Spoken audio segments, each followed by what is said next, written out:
Good morning, everybody, and welcome to Friday's episode of Trending. Today's show is brought to you by Red Life Therapy for healing at a cellular level. Head over to redlifedevices.com and use the code Ickonic for 10% off all of the products on there. Good morning, Richard. How are you doing today? I'm good, mate. I'm feeling more human today, which will fit in nicely with one of the stories coming up. I'm all good, mate. My first story is about this DeepSeek fella. Now, we've seen this through the years, Jay, and your dad speaks about this, coming up with these concepts inside garages. This is another one. This is absolutely absurd. I've seen the picture, and we mentioned it yesterday on the show, of these young kids that are supposedly behind this DeepSeek. And this young guy who is involved with it, his background just doesn't add up. It's like a fantasy thing. So his name is Lang Wenfang, and he's a Chinese businessman behind DeepSeek AI app, which overtook ChatGPT and spooked the US market. Now, he created something a while back, and it was with two friends out of university, and it was called High Fly, and it was a hedge fund. Now, where do you get the money to do all these things? So after completing graduation from the university, through High Fly, he used AI for trading strategies to predict market trends and help make investment decisions. In 2001, he started buying thousands of NVIDIA, so NVIDIA graphics processors as an AI side project before Joe Biden led US government restrictions and US exports of AI chips to China. Banned them, according to Financial Times. So he was basically buying them. But it just makes no sense. It really makes no sense. And when you look at it, how did a bunch of kids basically create something more powerful than what we know to be attached to the government's CIA, intelligence, DARPA, Google, ARPA, Alphabet? It's total nonsense. And then another thing I found was really interesting researching this. I'm going to do some more into this. So this is more a one to watch, guys, than an actual wow. But these guys, I don't believe their backstory at all. So this was from an article at Tech Policy. So the founder of artificial intelligence AI firm DeepSeek, touted as 2025's biggest dark horse in the open source large language model arena, emerged as the industry's new face in China at a symposium hosted by Premium Li Kuang in Beijing on Monday. The really interesting part of it was this. The Hangzhou-based startup DeepSeek last December made waves in global AI industry after benchmark tests showed that its DeepSeek version 3, which was built on a shoestring budget, outperformed rival models developed with more resources by the likes of Meta platforms, ChatGPT, and creator OpenAI. So why, pray tell me, was all of these guys, Sam Altman, Larry Ellison, Donald Trump, so surprised that suddenly it came out when in December they knew about it anyway? Yeah, well, it's absolutely sort of pseudo surprise, as you say. Firstly, you did a great job on all those names there, to be fair. Thank you. Well, I think one thing to point out when you say that how these people that don't have this life experience, how they come from nowhere at such a young age, we know that the universities, the top universities, particularly for tech, your Caltech, your MIT, your Harvards in America, other ones around the world, they send people in to keep an eye on these young, promising young people in certain areas, offer them seed funding. I'm absolutely certain this is exactly what would have happened with someone like Zuckerberg. They'll have either offered them money or they've given them the facilities or the people to be able to continue doing what they're doing because they know that's going to be of benefit. It's no accident that a DARPA program DARPA being a surveillance and military contractor in America, DARPA program to look at surveillance across American citizens. That whole project was scrapped the day that Facebook launched. That's not a coincidence. Facebook just does it for them, but apparently we're your friends. It's a cool new social media site. Yeah, guy in a t-shirt built it in a Harvard dorm room. It's a much better sales pitch than the government have released something to keep an eye on you. So the idea that those two events, one being cancelled, one being launched, are unconnected is absolutely crazy. So it's no surprise to see, a young person who, in the way the world is today, young people, particularly young tech millionaires, billionaires, and .com people are considered cool, trendy.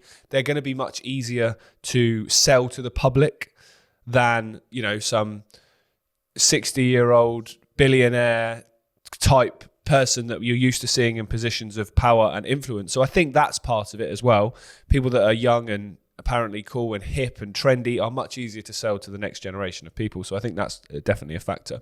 But what this reminds me of, Rich, I say reminds me, I wasn't alive at the time, but reminds me of the stories is, do you remember the space race, the race to the moon, the Russians versus the Americans? And it was all about East versus West to have this space dominance. I kind of feel like, and it was behind the scenes, it was all, the same. If the moon landings were fake, which almost certainly were, the Russians would have definitely exposed that. So why didn't they? Because probably behind the scenes, they're working to the same end.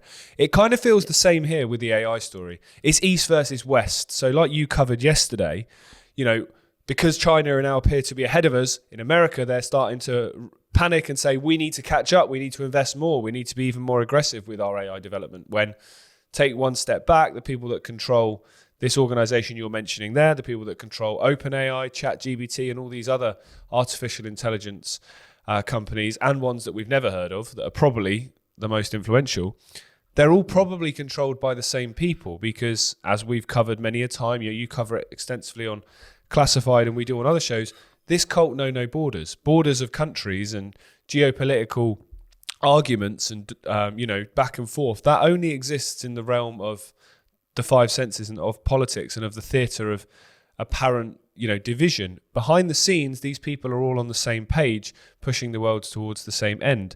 So to me, it's just a kind of creating this pseudo rivalry and this perception that it's East versus West, because, tribalism is still very much alive, particularly in America, in the sense of it's the rest of the world hates us. The rest of the world is trying to catch up with us. We are the land of the free. So you create that argument, create that, in a sense, competition. You're probably going to get more of an acceptance and a encouragement to keep doing what they're doing in terms of furthering AI. Because Americans see China as the threat, don't they? They see China as the threat to their global dominance.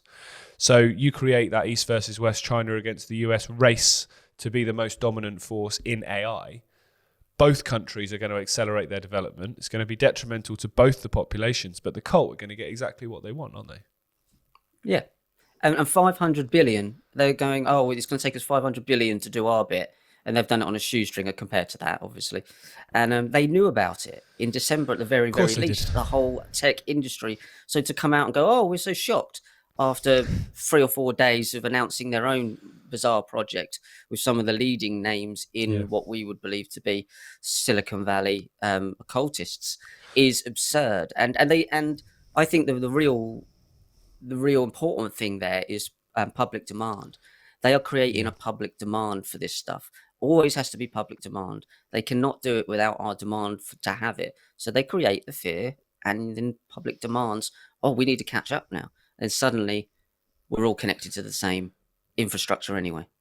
100%. And what you mentioned there, just to finish on this one, about being surprised, is with all the surveillance technology, all the military surveillance technology, all the lobby groups, all the embassies, all the spies and spooks in different parts of the world, I don't think any country is surprised when another country does anything anymore. They all know what's coming.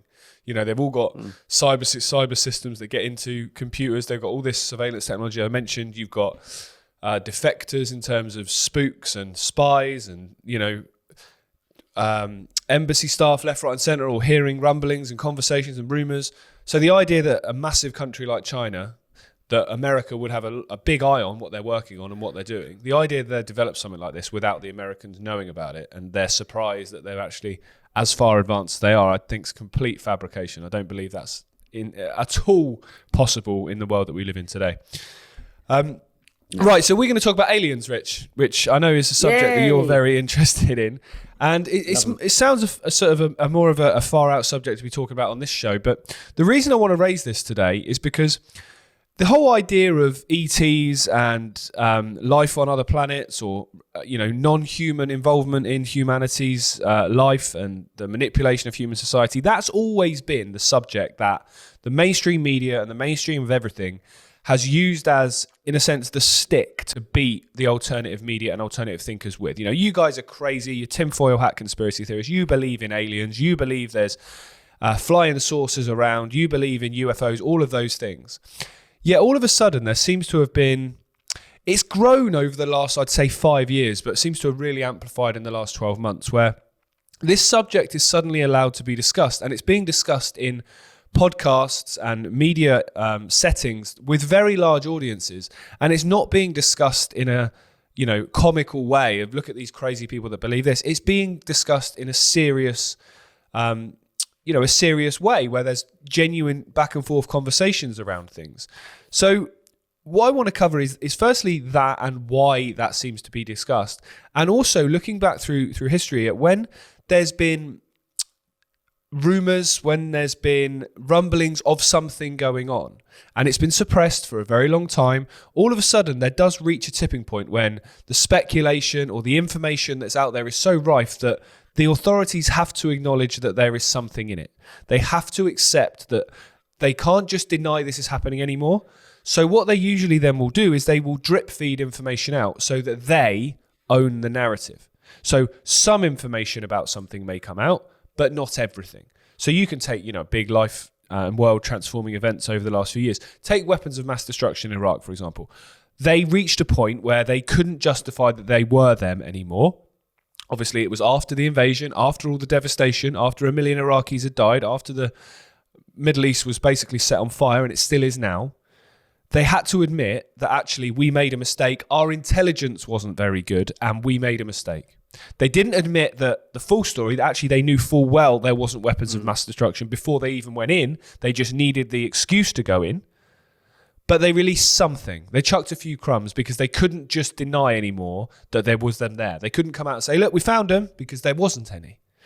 So I kind of feel the same is happening here, where they're trying to own the narrative around this, off-planet control, this idea of a reptilian entity being involved in the manipulation of human society, because the information and the interest is getting so rife on this subject now. And I think when you look at the world as we see it, the agendas that we see being rolled out are so anti-human that it does start to beg the question, well, why is this happening then? Because if the people that are manipulating society, the people behind the scenes that are bringing about this end, they're human beings. They've got kids that are human beings. They've got grandkids that are human beings. Why would they destroy their own environment? Well, that then starts to take you to the next question, which is, what if the environment they want is not the same environment that we need? And those questions are starting to be asked. So the reason I wanted to bring this up today is because in the last few weeks, we've seen the story in America, haven't we, Rich, around the drones, the mysterious drone sightings over particularly the east coast of America, New Jersey, New York, Massachusetts, and so on, Connecticut, where there's not really been an answer still as to what they are. And as you guys discussed yesterday when you were talking about the plane in Washington, is American airspace is massively, massively controlled. The idea that anything is in it and they don't know what it is, I don't buy for a second. They know exactly what this is. They're just not telling you. So that's obviously got a lot of speculation going about, what is that? Is that flying saucers? Is that, UFOs? Well, they are UFOs. Is that, what is that? And then we're also seeing this story yesterday where a guy called Jason Sands was on the Joe Rogan podcast, and he was talking about the fact that nobody wants to talk about this reptilian theory. And when you do, you get censored dramatically, very, very quickly. And I know somebody's on this channel quite a lot who can relate to that. So let's hear quickly from what Jason Sands said on the Rogan podcast before we dive into it, Rich. Well, the other third type that got mentioned on Mission was reptilians. But every time that they were mentioned, it was really quickly hushed up by whoever else was on the other end of the line. Shut up, don't say that, is what they were doing. They don't want to talk about the reptilians. They don't want to talk about the reptilian presence at all. They would talk about the tall whites and the grays being in the lab environments. Not a lot, but some. But these reptilians, it was like nobody wanted to talk about it. Okay, so what's your take on this, Rich? This is an area of research that you're very very rehearsed in. Do you think this is, as I'm, I guess, theorizing, that they're looking to try and own the narrative on this, or change public perception to the fact that these things are real? So when they, bring about some kind of involvement of that in humanity's life, there's less resistance, there's less surprise. What's your take? There's several reasons. I mean, first of all, if anyone's going to speak about it, it would have been your dad. So that just says the thing. Your dad's been writing books about this since the early 1990s. It's absurd to have anyone else on is showed. So I think you're right about that. Controlling the narrative is the top level. And it's like anything, they give you a little bit of truth and sprinkle in a lot of lies, and it just muddies the waters. So that will just confuse people. I think even some of the Anunnaki stuff was put out there to kind of test whether people would go along with our origins being created or fundamentally changed by an off-world race. I think that narrative has been out there a good 30 plus years now. So I think that stuff contributes to that. Again, there may be truth to that, but that doesn't make them your masters. You know, your mum and dad aren't your keepers because they made you. That's just absurd. They want the best for you. So you don't bow down to anyone, but you certainly don't bow down to an off-world race that decides that they wanted to genetically engineer your spacesuit, your body. That's not your soul. That's not who you are. You know, so I think there's this kind of hedging your bets to who they can put this new leader on. I think they'll go with AI, but they might have that reptilian element within AI there, this whole consciousness of that. It's very, very interesting. There's definitely something to it. I believe there's something to it, especially some of the Gnostic stuff I do think has a lot of validity to it.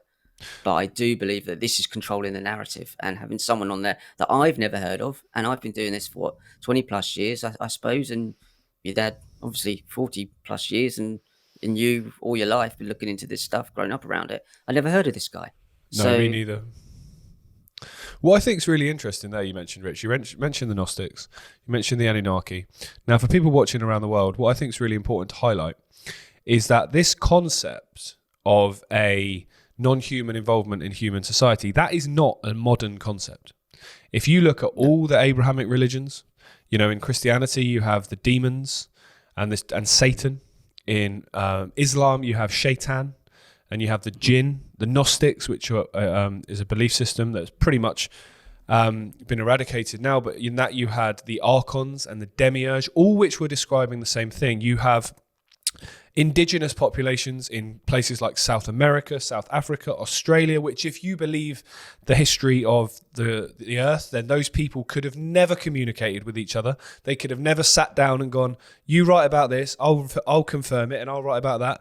You know, travel communication systems that we have today were not a thing when these indigenous populations were the only populations in these parts of the world. Same in Native America. So these stories have come organically from within those people. They all share very similar concepts, that there is an interdimensional force controlling humanity and controlling the earth from the shadows. A lot of these religions all talk about the fall of man. Obviously, Christianity talks about it extensively. And, you know, the idea that it was the world that we have today, it wasn't always like this. You know, some kind of catastrophic event happened that has changed the whole dynamic that we live under. So this is not a new concept. This is a concept that's been highlighted and exposed and discussed in the, you know, smaller halls, in the, you know, in communities like us and others, in a very low-key way for a number of years. And, you know, it's been discussed in these indigenous populations for decades and centuries, actually. So the fact that this is now being allowed to be brought to the surface, when, you know, I had a long conversation with my dad yesterday, and we were talking about a book he wrote called The Biggest Secret. You know, he wrote that book in 1998. That's the best part of 30 years ago, where all these issues and all these things were highlighted. And there's been so many opportunities for the likes of Rogan and other people to have discussed this with people over the years, and they haven't. Yet now, all of a sudden, you got, you know, Tucker Carlson last year talking about he believes the planet is controlled by a reptilian entity, but he doesn't want to know any more about that, which is bizarre to me as a journalist. You've got this now on Rogan. You've got other people talking about it as well. You've got mainstream outlets leaking bits and pieces of information along this subject. It definitely feels like this is building towards something. So I guess, you know, this follows on from your first story, Rich, that this is probably one to watch rather than, you know, this is breaking, this is happening right now today. This is one to watch as we move forward. Because just to finish on this, one thing that's very interesting, this concept of a world army, which we know is part of what they want. At the moment, that would be a very difficult sell. One, because there is so much division across the global population between different countries, ideologies, and culture, because there's not a common enemy. Now, one very, very easy way to bring about a world army and an international coming together is a one common enemy that transcends countries' borders and threatens everyone. What better one than the idea of an off-planet race or entity trying to take over humanity? That's a fantastic justification to bring people together and bring about a world army, because you're creating a world problem. So I again, it's just one to watch. People watching may be sat, going like that, going, "What? You've lost it, mate. You've lost it. Go back to talking about politics." But I think it's a very, very key point to raise, because what obviously we're trying to do on this show is not just tell you what's happening in the news, point out things that may be to come, and also point out things that, put things in a slightly bigger context of why they're happening. Because you might look at this story on Rogan and go, it's just one guy that thinks this, and, there's nothing to back it up. Well, it's not one guy that thinks this. There's so much writing, so much literature about this, so much religious text about this, and so much indigenous population text, writings, drawings, and accounts of these kind of things. So when you add all of that together, you do reach the tipping point where you think, actually, there's something in this. And why is this something that's not been explored more? Why is this something that has been censored, yet suddenly is not so censored? It's been ridiculed, but suddenly it's not so ridiculed. It's being discussed with a little bit more respect and kudos, because things like that don't happen by accident. As we've discussed, Rich, these guys don't make mistakes. If things are coming out, they're being allowed to come out. So the question always is why, and who would benefit from this being discussed in wider circles. So it's one to watch, along with your first story. So where are we going from here, mate? JD Vance, I believe. JD Vance, yeah. I mean, this would add in. JD Vance is a stooge of Peter Thiel's. Peter Thiel would obviously be very much involved with Elon Musk and the whole AI mob.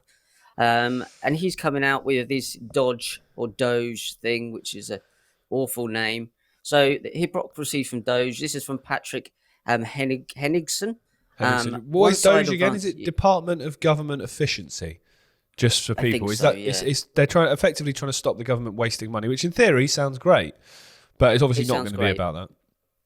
No, and also, what do you term waste of money? I would say employing JD Vance is probably spaffing a few quid away. I'd agree. One side of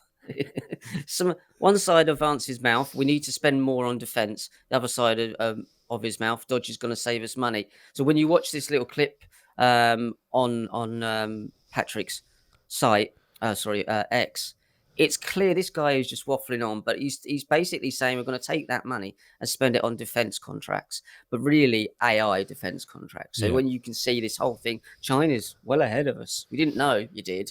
And now we're going to spend it on, but who's got the contracts? Who's got the technology? His mates, Elon Musk, JD Vance, who JD Vance, Peter Thiel funds JD Vance, and Peter Thiel used to fund Donald Trump back in the day. So you can see that the basic state's taking the money. These are mobsters. This is just mob-like work that they just give out the contracts to their mates. And he's also talking about getting rid of any of the process that you have to go through to change certain things, and just basically having a dictator in the president, which is not the process. It's not how it works. I know most people think that's how it works, but the guy's not making decisions on his own. And they want to skip all of that, get him to just give all the contracts to his mates. They're not saving money. They're redirecting and rerouting money to his mates' accounts. And this is all going to be AI infrastructure. This is ramping up this year. These guys are absolute occultists, and these are the ones to keep an eye on, because they're stooges for much, much higher up. They've been... I mean, I think Peter Thiel found JD Vance at one of the colleges at a talk. He did, yes. Yeah. So he basically groomed him from there. And like they always do, like you were mentioning earlier with this young lad in China, they go to the colleges and find these young people who have all these aspirations and basically want a bit of fame and fortune, and they use them. So that's what's happening here. These guys are just puppets, and really low level puppets as well. So that's where that money's going to go, to his mates and into AI infrastructure. They're not saving you money at all. Of course they're not. They just put 500 billion into AI databases. Yeah. Is this like the same thing we had over here with the budget? Is they're not saving money, they're just redirecting it to where they want it to go. And you mentioned like the increasing of defense. I think, for people that don't know, America spend more on defense than I believe it's the next 25 countries combined, of which 24 or 23 of those countries are allies of America. I think only China and Russia are on that list that would not be considered allies of America. So they spend more than the next 25 countries combined on defense, and they still want to spend more. It's just astonishing. That's an entire operation, entire nation built on the military industrial complex. That's why America has been at war for all but about 5 years of its existence since 1776, because that's what runs it behind. And you mentioned people in positions of apparent power. Well, when they change, the military industrial leaders don't. The people in the decision-making positions within the military don't really. The weapons manufacturers don't really change. So the control and influence they have, whatever the regime, whether it's Democrat, whether it's Republican, whatever it is, only seems to continue. Hence why whoever's in power, we see the same trend continue of America being involved in conflict right around the world, defense spending being increased, and destabilizing other nations, regime change wars. They just seem to continue. So, it's very clear that the military and people behind that are very much involved in decision-making, not simply the president. But you mentioned there Peter Thiel and J.D. Vance. Absolutely. Peter Thiel funded Vance's political career. And you mentioned that they identify people in colleges and so on that have certain skills and certain talents they can bring and are very aspirational people. Vance has got a lot of things going for him. Vance is a good-looking bloke. He speaks very well. You watch him in debates when they try and take him on. He handles himself very well. He's a very good speaker and communicator, clearly. I don't believe anything he's saying, and I don't believe that what he's saying is for the benefit, but he does do those sort of things well. You could say the same about, Trump. Trump is a good political campaigner. He's good at getting people to see things through his eyes and his lens, hence why he gets such a cult following of support. You could argue Nigel Farage in the UK has the same principle. It's what they're doing that needs to be focused on, not what they're saying. It's very easy to say something. You could say something very, very easily, but it doesn't mean you're going to actually follow through with it or actually do it. So I think, as always, it's watch the actions, not the words with these people. That's very, very important. And the actions, after just, 11 days of the presidency, are so clear to see. They're chucking a few crumbs, whether that be through the pardoning of the Jan 6 rioters, the release of some of the JFK files, the attacks on certain aspects of regulation and stuff in America, while at the flip side, as you've covered a few times so far, Rich, the AI agenda is being accelerated even further. The involvement of the military overseas and increasing funding on defense is only increasing. Why would you increase funding on defense if you're going to be the president that's not going to start wars and wants to bring about peace? Why would you do that when you're already spending, like as I pointed out, like 25 times more than other countries? Why would you do that? None of those things make any sense. That square doesn't circle. So they're trying to get the MAGA guys to focus on the things that they've done over here, which are good, which, as we've highlighted, some things have been good, absolutely. But they're ignoring all the things that are going on this side, which are continuing an agenda that was already in place under Biden, under Obama, under previous presidents. But they're ignoring that. Like, that's not happening. It's really, really frustrating and so on to see the cognitive dissonance that people, can support one thing but ignore it when somebody they like is doing exactly the same thing. It's astonishing to me. It is. But I think we're in for a fun ride. Yeah, they're not increasing defense for the US, are they? Increasing the defense for Israel. We know that. Yes. It's so blatantly obvious. And also, if you had to spend so much money, say you were at home and you had to put all of these fences around your house and you had to put all the security up, you'd start asking questions and go, why does everybody hate me so much? It's like, why do you need to defend yourself all the time? Well, that's the joke of it. Who's tried to invade America? Which, if you're talking about defense should be defending your own borders. It should be keeping your people within your country safe. That's what defense should mean. But the American military are in over 100 countries. They have bases all around the world. They have 5,000 troops in South Korea. What benefit does that have to American lives to American defense? It doesn't. It doesn't is the simple answer. So, it's clear it's not about defense. Defense is about protecting your own borders. And they don't even do that. As they don't here, boats come across. That's what defense should mean. People walk across the southern border in America. That's what defense should be. It's just astonishing that people still don't see this. Although what's great, Rich, is more and more people are starting to see it. More and more people are starting to call it out. More and more people are starting to question things they would never have questioned before. So I think we're in for a really exciting year. Not always going to be plain sailing, but I think we're in for an exciting year. And when, structures and power systems break down, there's always a little bit of carnage that goes along with that.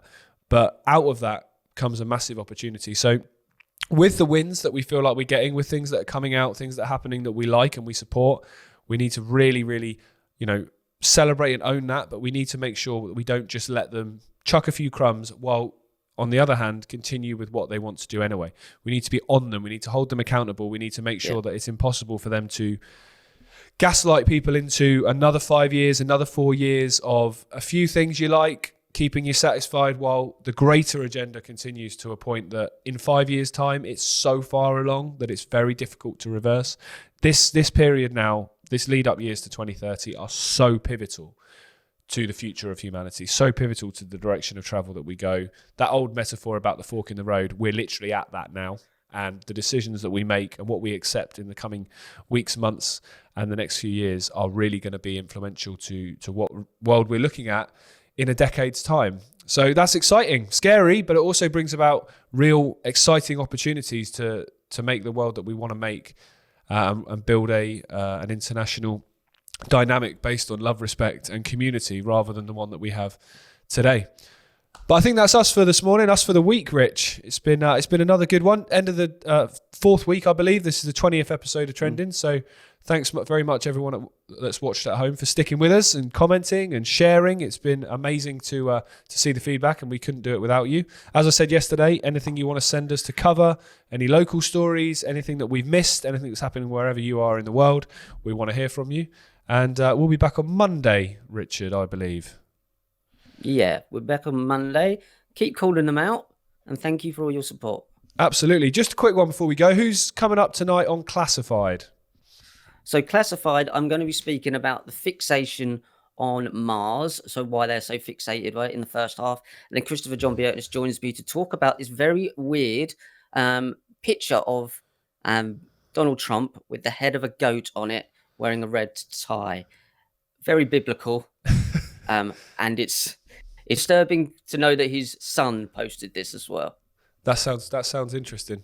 That sounds interesting. We encourage people to head over to Ickonic and tune into that. Also coming up this weekend, we'll have the What If podcast out tomorrow, and on Sunday's episode of Bring the Fire, Gareth is speaking to former British MI6 officer David Slayer, all about the government control over the security services. Now, the security services know certain things happen, but they never get made into the public. And anyone that dares blow the whistle on things happening within them gets censored, sometimes taken out, and completely ostracized. So it's a really interesting interview. I directed that one myself, and it was fascinating to listen to at the time. So that'll be out at 10 o'clock on Sunday.